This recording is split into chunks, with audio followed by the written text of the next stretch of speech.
Welcome to Getting Ghosted. This is an Intuitive Soul Collective podcast, and I'm your host, Allie Horner. Welcome back. I am excited to get started on this episode.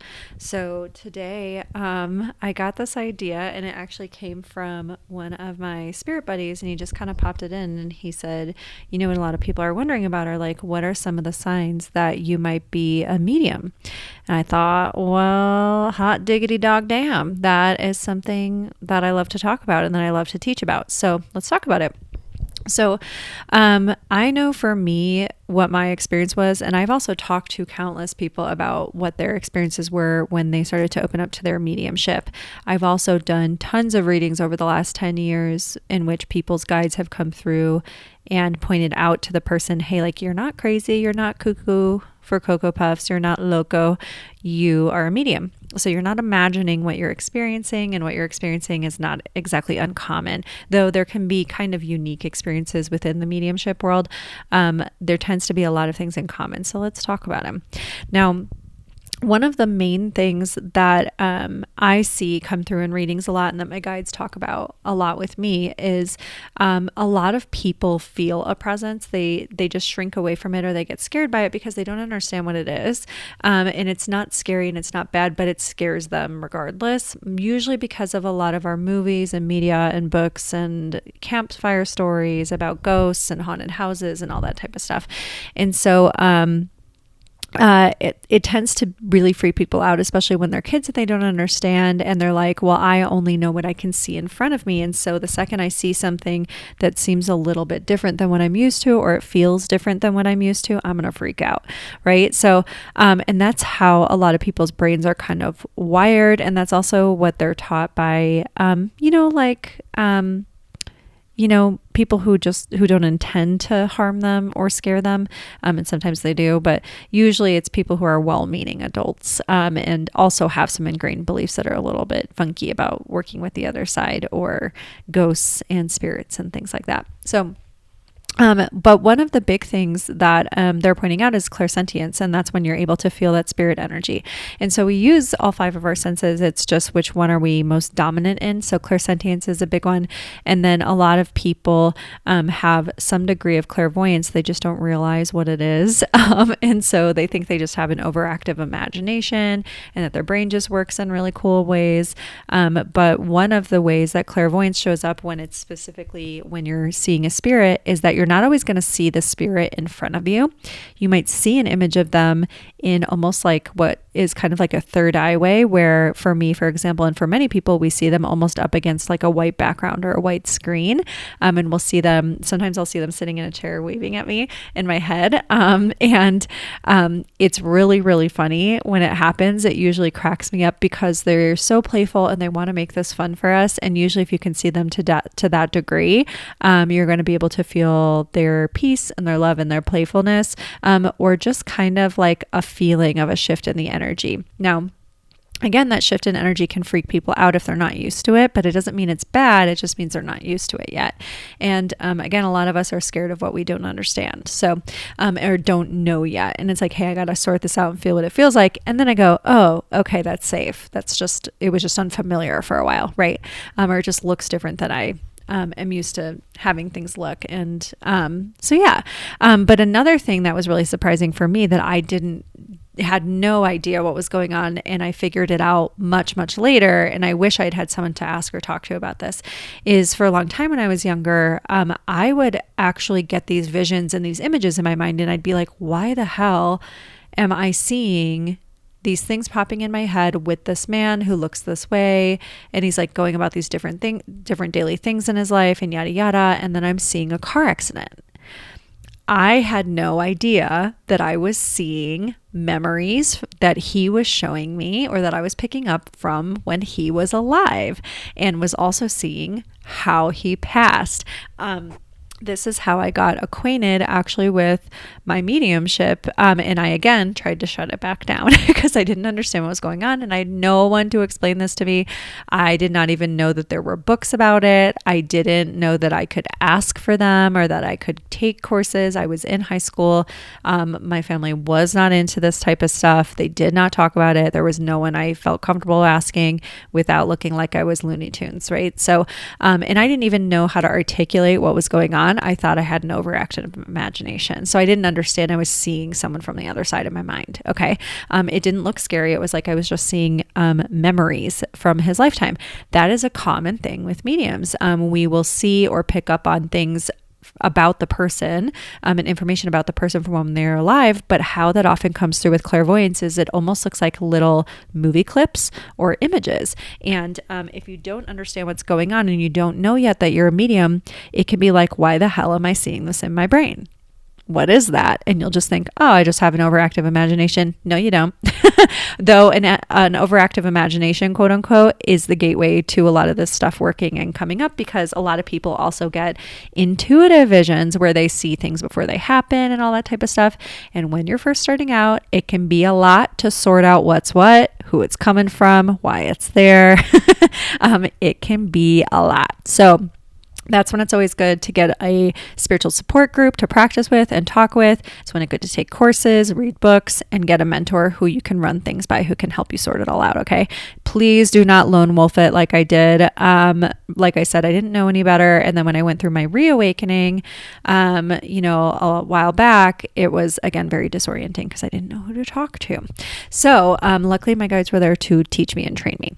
Now, again, like people will see flashes of images or visions, and these can be memories, symbols from the person's life, things that were important to them, like a specific car or an activity that they did, something they wore, like a watch, or a way that they dressed. And something else that'll happen is that you can even have senses overlap and combine and heighten. So like maybe you see an image, I'm seeing an image of one of my grandparents combing his hair back, but I'm just seeing that if you were standing really up close by the back of his head, and I'm seeing him combing his hair and I can smell the hair gel. So there's like a sensory ability with it. And I'm also able to hear the comb going through his hair, but it feels like it's like a tingle inside of my ear. So it's not like sound from out here. It's sound that's coming in telepathically, in a sense, from that memory and from that person, which brings me to the next part. Some mediums do hear. Not all of them can hear. It's actually not super common to find a medium who can hear voices outside of their head. Many mediums don't want it and aren't open to it, and that's totally okay, because a lot of times people know that if you're going to work with being able to hear clairaudiently out from outside your head, you need to have fantastic flippin' boundaries and know how to turn that on and off. And a lot of people get very overwhelmed very quickly when they're hearing things that they can't see. And when they're walking around in the world and they hear things and they're going, okay, can we not? I need to like focus on the conversation I'm having with the actual person in front of me and not look like I belong on a grippy sock vacation. So it's definitely one of those gifts that people think they want. I just wish I could hear my guides. I just wish I could. Nah, I kind of don't. You kind of don't. And so also I will say, if you struggle with boundaries in other parts of your life, like telling people no, if you struggle with knowing how to turn on and off your heightened states of emotion or awareness or intuition, picking up on people, thinking about people, if you struggle with boundaries, as in letting other people walk all over your boundaries, you're going to struggle if you turn on that amount of clairvoyance, because you already struggle with boundaries in other parts. You'll struggle with it there. Okay. So I don't recommend it for people who have a lot of boundary stuff. And same with allowing too much seeing. So some people do see them sitting in front of them. Now that's not all spirits are able to pull themselves through to that degree. I have a couple that come through where it's like front and center. They're completely present. I can smell their cologne, see them. They're standing right here. They're chit-chatting. Other ones, again, I'll see more memories. I'll see them up in like their heavenly or afterlife experience. I might see more of an energy form. They might show me photographs of how they looked, or things that were important to them, but I'm not seeing them as much in the room, crisp and clear. Again, now also, that's not an experience I personally want. I have told my team in the other side, hey, I'm happy to channel for you when I am in session and I'm open for business and I've said it's okay and I'm in that reading, or I'm talking to someone and I'm giving you the go ahead in everyday circumstance, which isn't all the time. But I don't want to be out at the grocery store and start talking to one of you guys thinking you're standing in front of me, but no one else can see you and I look crazy. I don't want to do that. So, and I know a lot of humans don't either, because they're like, that would be really overwhelming to wake up and see someone standing at the foot of my bed. Think like Alison Dubois style, like from the show Medium. We don't all want to have that experience. And so you're going to need to learn really early on how to differentiate what you're seeing and what you're not seeing, why you're not seeing things a certain way. And also a lot of people have fears that hold them back. And we talk about that a lot on this podcast and in my courses and Patreon groups as well. But fear is a really common thing with opening mediumship abilities. It is not unusual to be afraid or a little worried about getting overwhelmed. So definitely, again, find mentor and groups to help you with that type of stuff and learn. So if you're not seeing them in front of you, it doesn't mean you're not a medium. If you're not hearing them from outside your head like a voice, it doesn't mean you're not a medium. They're probably just using other vehicles. And again, a lot of clairaudience is more like in the brain, where it's like I can get a beat on someone's voice and what they sounded like in that moment, but it's not coming from outside of my head. It's more like they've got a direct line, like boop, plugged in. And when I'm done with the session, they go, right? And same thing with the seeing and having them around. I don't like them being like, showing up like I walk around the corner and they're right there. I'm not cool with that. And so I don't have those experiences. When I'm with my kid, I'm with my kid. I don't want to be channeling. I don't want to be having spirits come through. And I've told them the only time they can is if there's a life and death situation or something really important and I need to stop and tune in for a minute. Okay. So like, I'm usually like, hey, if I'm with my friends, if I'm with my kiddo, I have other things I want to be focused on. I want to be present and living my life. So I have pretty strong boundaries and I'm pretty unapologetic about them too. And even with that, as a medium, I'm not on call for people. Like, that's not how I work. That is not how any mediums should be working. You will absolutely burn yourself out big time if you're doing that. So that said, you can also, a lot of mediums, they have the experience of, and this is like kind of interesting, but they'll have the experience of picking up on someone and kind of getting inklings about their presence or hearing from them in a dream or, during another channeling session or when they're tuning in meditation. The other side or that one being or person may introduce themselves early. That certainly does happen to me when I'm saying, hey, my door's open. What do I need to bring through? What do I need to hear? My guides are great gatekeepers and I ask them to do that and have them do that.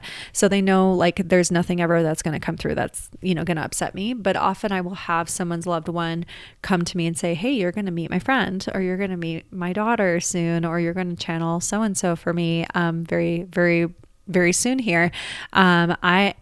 I don't always, I can't always control the meeting of that person if they're going to ask for that reading right away.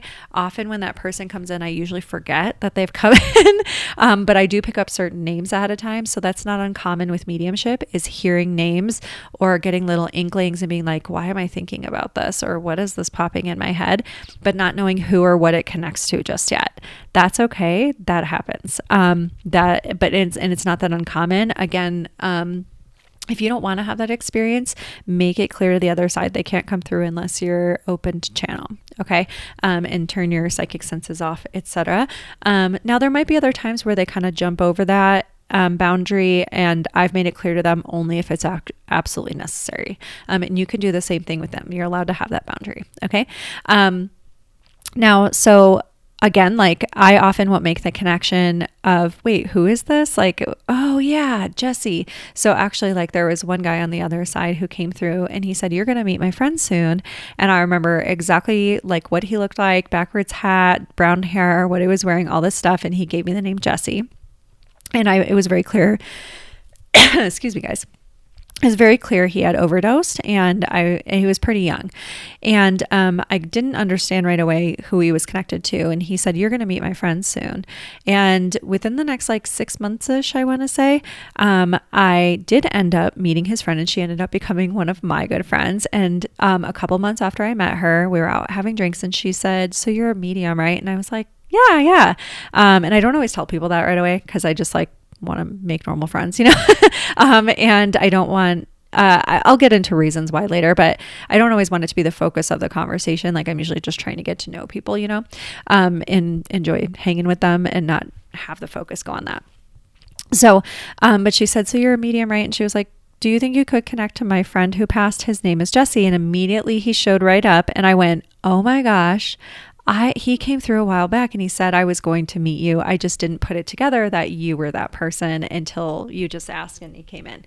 And, he waited because he knew she was going to ask it. But it was super, super cool.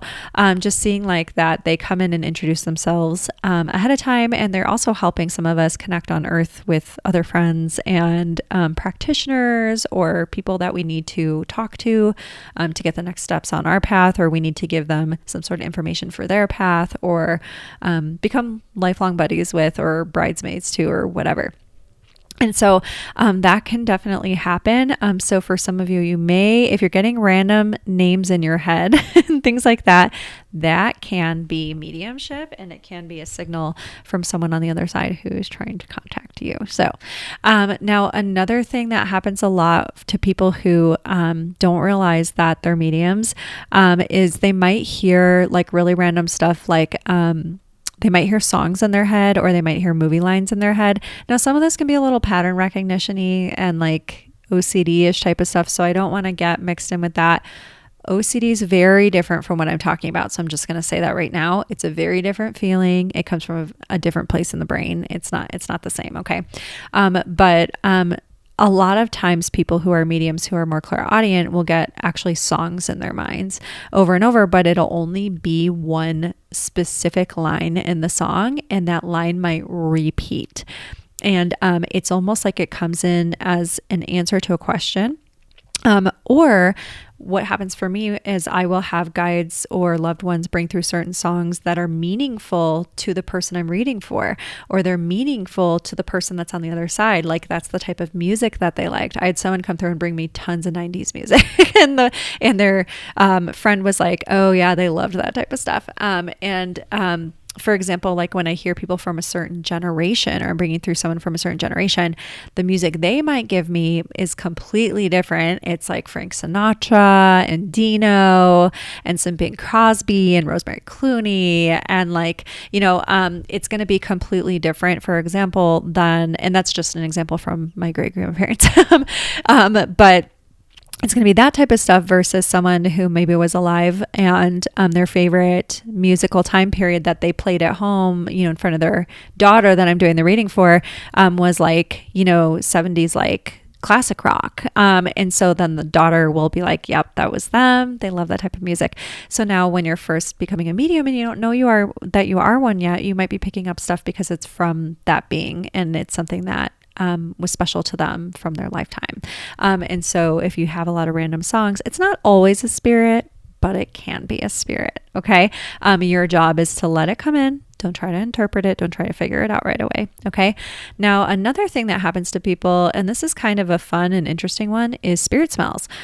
They will get smells like colognes, perfumes, even things like buttered toast or bacon. And it'll be the main thing is like, it's going to be a split second, really strong smell, almost like you walked through that spirit's energy. And like so say like your boyfriend's wearing cologne, or your girlfriend's wearing a really great perfume or whatever, and you walk right through it, like walk right by them, and it's like it just like smacks you in the face, that type of feeling.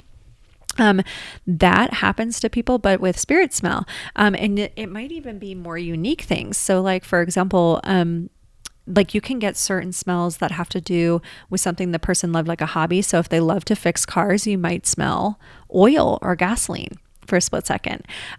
If My friend on the other side was talking about how he smoked a lot of weed when he was alive, and he makes jokes about smoking the reefer, as he says.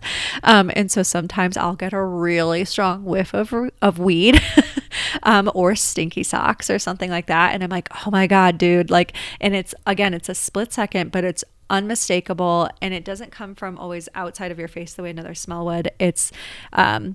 It's more like it's like in your nose, and it's emanating from inside of your nose. It's hard to describe, but that's often something that can happen. And people are always like, what the hell is that? Where did that come from? Now, if it lingers for a long time, or if you have it's something else logical, like you have a window open, or you have something that smells like that in your home, or, whatever it is, probably not that. But that's a big one. Another thing is getting spirit chills and spirit tingles, little cold things, like little peck on the cheek type of things. So I have a great aunt who likes to give me a little kiss on the cheek, and it'll be like a little cold spot all of a sudden. The other thing that you can have is like they touch on the shoulder, or some people get signals for yes and no from they'll feel a cold chill here versus a cold chill here, and it's like on their left shoulder it's yes, and on their right shoulder it's a no. Sometimes they work with spirit that way. Some people will get tingles or chills along like different parts of their skull. Or, on their head. Some people feel a heartwarming feeling, and it feels like their heart is bursting all of a sudden when a loved one is around, or when someone from the other side is around. That's not uncommon, you guys, just so you know. That's not weird at all. And it often brings up a feeling of like unconditional love and feeling so dear to someone, even if you don't know them. It's very, very interesting. But that's a big one too, is a lot of that heart chakra, and that warm, cuddly kind of unconditional love makes you want to cry type of feeling. Now, something else that can happen with the clairsentient ability is feeling little things, and they tend to bring with them like a note of peacefulness or love, so they don't tend to be as scary for people. But so, for example, like sometimes I will have someone's dog, if they want a reading with their dog, or if I have someone's dog coming through, their dog will come up and I'll feel like a cold, wet nose on my hand. And so little things like that, or I'll have the sensation of brushing fur and I'll feel a tingliness on my hand, even if I'm not actually physically touching anything. And so sometimes you might have things like that. Some people feel someone holding their hand and it can feel kind of dense and like it's there, but some people just have the feeling of an energy being there, and almost like something gently, like a little bit of an energy ball, like kind of closing around their hand, but it doesn't feel bad or scary. Again, it's like more like hold, I'm hearing Hootie and the Blowfish, hold my hand. I don't even know if I'm saying that right, but that's what I'm hearing. And it'll be like they're kind of like holding that hand. Sometimes it'll be something that was specific to the person. So if they had a specific injury or an ailment or an illness or something like that, sometimes you might get a sense of what it would have been like in their body when they were alive, so for a split second, not in terms of pain, but a sensation. That's another thing with clairsentience, is sometimes if you don't know how it works, it can be a little upsetting at first, but sometimes what people pick up from the other side that scares them, that actually really isn't scary. It's just them trying to show you something about their life, is that sometimes you can feel a sensation in your body that corresponds to how they passed. And that's not a bad spirit. That's not a negative entity or negative energy. It's just them trying to give you a very strong clue so that you know it's them. Like, so that you know, hey, this is a spirit showing me how they passed or talking to me. This has to do with memory. It's not them trying to hurt me or make me feel bad. So you're not going to feel the physical pain they were in, just to be clear. So for example, like when I've picked up on someone who had cancer, for example, and it spread all over, I will see like an energy map of it in my brain sometimes. And I'll often feel, ooh, this feels like it started, I'll feel like a pressure in my right breast, and then I'll feel pressure spreading throughout my body. I might feel a feeling of nausea for a split second, or feeling in my stomach, and it'll become very clear to me, especially I'll get like, it's more like feelings of pressure, not pain, all of a sudden in different parts of my body. And it's showing me, hey, this person had breast cancer and it metastasized. And then I might get like the breast cancer pink ribbon, right? So you might also have, for example, I had someone who died from smoke inhalation. And so there, all of a sudden, my lungs felt like they had a lot of pressure in them. Again, that wasn't scary. It was just an indicator of, hey, this person had, this is how they passed. They're trying to make it clear so that I know who they are, and so that the person receiving the reading knows who they are too, and can say, yes, that's definitely them. Same thing with heart attack. They might show me like the chest, and they might show me a line down it, especially if they had surgery or a bypass or something. And then I will feel a pressure like in my heart, but it doesn't hurt. It just feels like a pressure all of a sudden. And again, it's clairsentient, so it's not going to actually hurt you or actually cause any health problems for you. But I'll pick up on that. And so it's something where it's kind of like you can have that feeling. And again, if you're not used to it, you might get scared by it, but it's not there to scare you. It's there as almost like they're trying to give you information about themselves. You can also say to them, hey, I'm not comfortable hearing about how you passed. That's triggering for me. Please don't do that. Or I'm not comfortable, feeling those certain things. Please don't pass that to me. In terms of the memories that are getting sent, etc. They can't control everything, but they can pull back their energy a little bit to help you out. Now, something else is that is very common for budding mediums that I think they don't understand. And it's, again, it doesn't need to be scary, but you do need to understand it and be educated on it, is that it's really common for people who are mediums to first think that they're empaths. Now, we're all empaths. Everyone's an empath. It's not a special thing. It's not a different thing, but it is a really, it's almost like you have a heightened ability that everyone else has. They're just shutting it down all the time. And that's because it's very uncomfortable to be in the physical when you are a multidimensional being, which we all are. So, but what this means is sometimes empaths think they're only picking up on other people's feelings and emotions or energy in a room, as in like the atmosphere in this room is kind of wonky.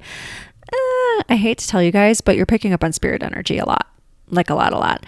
Now, I want to make this really clear because I think that this is a huge misunderstanding and misconception with spirit. My guides have taught me so much about this because part of my deal here on earth is I'm here to help people with these types of things and help with the consciousness shift, which means clearing up some misconceptions. When you are picking up on someone from the other side, and this happened to me when I was reawakening my gifts and I had no idea what was going on and I had no one to ask, so I had to figure this out the hard way with my guides' help. I started picking up on someone who had passed who was very well known. I could feel them standing next to me, but I would look and they weren't there, but I swore they were there. I knew who it was. I felt a brotherly love type of energy from them, like they were watching over me, almost a fondness. It was very weird because I had never met them when they were alive, nor was I any sort of super fan of theirs. And I was not like super aware of their career. I just knew who they were when they were alive. And so they absolutely were like coming through, and I went and had that confirmed by a medium. And she was like, you're not crazy, you're a medium. And I went, okay. So now the store is opening. And so, but what happened for a while was I would feel them there, I would sense them there, and I didn't know what to do because I was crying and crying and crying. Like I felt like I was losing my marbles, right? And I remember sitting in my pantry at my old home, and I was sitting there just sobbing, and I was going, I don't understand why I'm feeling so much grief over someone that I never knew who passed years ago. I mean, I wasn't a big fan of their career. There's no logical reason like why I would be so upset about this. And I didn't understand, but I had felt like they were like a brother to me. I just had never known them. Like I felt like, oh, of course we're connected. But it was the most bizarre feeling. Okay. The most bizarre feeling. It took me, I cannot tell you how much time to figure out that the reason I was picking up all of this tremendous amount of grief and was grieving them almost as though I had known them personally that whole entire first month of my awakening was that I was picking up on all of the grief from all of the humans who knew about them, who were still grieving them. And who had projected all of these human emotions of grief. It wasn't the spirit themselves. The spirit themselves is not grieving. They're not angry. They don't carry those emotions. Humans pick up on the human emotions of all the people and how they felt about them when they were alive and how they felt about them upon their passing and everything. So I was having all of these mixed emotions because suddenly it was like I was wading through this giant puddle of energy and emotions from human beings that were still alive that had been projected at this spirit or at this person before and after they passed. And now that's not the spirit's fault. They're just existing in pure unconditional love, but I didn't know. I didn't know any better at that time. So I was like, why do I have all this grief over someone I don't know? I felt like I was going to lose it. And then once I figured out what was going on, I went, oh, now I know how to understand why I'm feeling certain things in a reading. And I started to listen to my guides, and I learned you need to connect up with the spirit versus in through the human energy of the people that you're reading for or the people that knew them when they were alive, because those people may have very specific memories and feelings about that person who passed, and you don't want to get caught in their feelings and have that muddy the reading from the person on the other side, because the person on the other side doesn't carry any of that with them. Okay, so that is something though that happens a lot with the clairsentient ability, is a lot of emotion. And we'll go, I feel like I'm nuts. I don't know why I'm feeling all these things. I don't know why I'm thinking all these things. I'm not normally, like, you might even feel things like anger, and be like, I don't understand why I'm feeling all this anger about this or that person or subject. I didn't even know them. That doesn't make any sense. You're picking up on the other humans that are still alive and the things that they've thought and felt about them. That's what you're feeling. And that often comes with mediumship, because as you pick up on the soul or the spirit of the person, you kind of, especially in the beginning, if you don't know any better, you're going to wade through the human parts. Okay. Now, again, you might pick up on memories too that spirit has from that lifetime, and you might be seeing those and feeling things that they did feel, but they don't feel them anymore. Okay. But they might show you some of those things. So you might feel moments when they went through grief, or you might feel moments or see moments when they were overwhelmed with joy, like maybe they're holding their firstborn for the first time, so I've totally felt overwhelmed with pride or joy when I've done a reading and seen a dad like talking about his daughter being his happy thought, and he's holding her for the first time. I just went, oh my God, like, it always makes me cry because they're so proud, and they're so happy still. But it was like I could feel what he had felt in that moment. And that's what he was showing me. It's not that he's angry, he's not mad, he's not sad, he's not ashamed. He just wanted me to understand what some of his memories were. And for a lot of people who are new to mediumship or don't know that they're mediums, they'll experience these types of emotions and they won't know that that's what's going on. So that's a big piece too. Now, the other signs that you're a medium that you may not know about are you may be drawn toward things that have to do with mediumship in the afterlife, in spirit and ghosts and all that type of stuff throughout the course of your life and not know why. Or you might go through a period of time where you're really intensely focused on it, very focused on it, and not know why you're so focused on it all of a sudden. That certainly happened to me. Throughout the course of my life, I was always very curious about, and I loved ghost stories and stuff like that, but it was all like the spooky, scary stuff. I loved Are You Afraid of the Dark when I was growing up. I loved the show Medium when I was younger. It came out in the early 2000s, and it's based on a real life medium who solves cases or did solve cases for the Phoenix Police Department and the district attorney there. Her name's Alison Dubois. And so I was obsessed with that show, but I didn't know I was a medium during any of these time periods. Didn't know. My guides were trying so hard to tell me. Like, they were trying so hard. I loved Fear Street. I loved Goosebumps books.